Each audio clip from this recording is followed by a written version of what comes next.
a light comes on, I love this whole notion that you get this idea.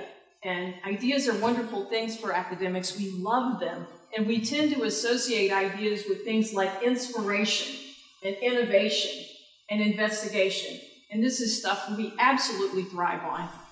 But recently, for me, a light came on, and it looked more like this. It was a check engine light. And it was because I was reading this book, We're Losing Our Minds, which most of you who know me know that that's already happened. And actually, there was a phrase that stuck out. We tend to confuse teaching with learning.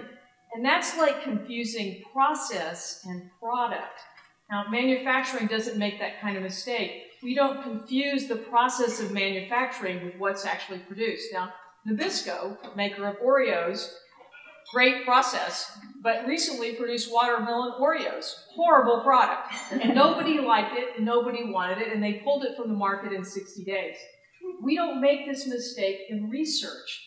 For example, you can't earn tenure or promotion for thinking. Many of us would like to, but that just doesn't work out well for us. We actually scrutinize and evaluate research product, both the quantity and the quality, very, very, very carefully. So the question begs itself, what kind of learning should we be producing in the 21st century? And that's a daunting kind of question. Think about that for a second. What do students really need to know and be able to do? How many degrees do we need to actually be putting out there? And what about the quality of these degrees? Knowledge is now available on demand.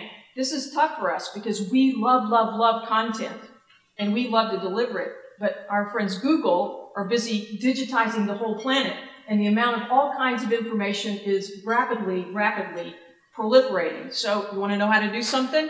Get on YouTube. They can tell you how to do everything from plumbing on. Meanwhile, incredible advances in computing and AI, we now have chips that literally communicate with pulses of light that are 100 times faster than the human brain. That's stunning. But you couple that with this whole new development in August, that's like last month, where IBM announced a new neuronal chip.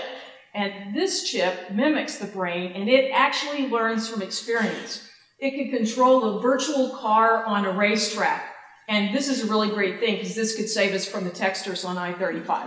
Hopefully they can get this done in the next 5 years. So you think about this, the next question is, how many folks really need a college degree? And this is another really important question. Georgetown estimates that 65% of the jobs in this country will require some kind of degree by 2020, but we're doing very poor at this because only 43% of our young people are actually doing this. Now, that's actually pushing us really, really far behind. We ranked 12th out of 37 in college attainment in developed countries. Look who we're behind: Korea, Japan, and Canada. And we're not a little bit behind in this race. We're lagging far behind. And this is really not a great state of affairs in a competitive and global marketplace. What about UNT? Our 6-year graduation rate last year, there are new numbers, is about at 50%. That means that it takes 6 years for freshmen to get through. Our retention rate up a little bit over this is at 75%. But step back and think about that for a second. Just think about what those two numbers mean. What if 1 out of every 2 airplanes was constantly late making it to its destination? Or 1 out of every 4 text messages never sent? Ask yourself if you would want to fly with those airlines or use that particular carrier in the process. I think the answer would be no. And so for me, have I been sticking my head in the sand on this? Do I just want to go, no, no, no? Is there a problem with our students? Or is there a problem with instruction? Or is there a problem with me? You know, what's been going on here? And this is something that I think a lot about these days. It's something I actually worry a lot about these days. We've got these students, the Millennials, the me generation. You know exactly what I'm talking about on this. They're less prepared to write than ever. God help us. Their reading skills and critical thinking skills have gone just like this.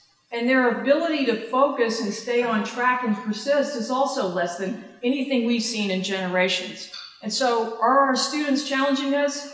Yes. Yes, that's absolutely true. Does it look like something like this for you? Here are our students, and here's the computer leading them along. Yeah, this is kind of what it feels like to me in the classroom, but I think if I'm really honest with myself, I have to ask about me. What about me? You know, clearly something's not working here. Clearly it's not working. I have had great teaching evaluations, but student performance just isn't holding up against that. I can't get them to do some of the things that I've gotten them to do in the past, and I'm really kind of in the dark about this. What should I be doing to make it better? So I've started scrutinizing my practices and asking myself, what do my students really need to know, especially when they can fact check me? And how can I best teach them? And on top of that, and this is a brand new area to me, how will I really know if they've learned? Not just grades, but how will I really know? And that's really a profound question as well. So I try to make content ever more relevant, and I don't expect them to intuit it, I tell them. I focus more on experiential learning and less on lecture, and I started doing targeted assessment and relying less on grades as a metric for whether they're actually learning. I actually have to work harder to do this, not fun, and I have to make them work harder, really not fun, in the process. We all have plenty to do, including them. I have to take more risk, and I've certainly experienced more failure in the process. I tried something new, my evaluation suffered from it along the way. That really hurt. I take my inspiration from Thomas Edison. He hasn't failed, he's just found 10,000 ways that things haven't worked. He really understood process and product. After all, he didn't invent the light bulb, but he certainly made it better after years of effort. Thank you so very much.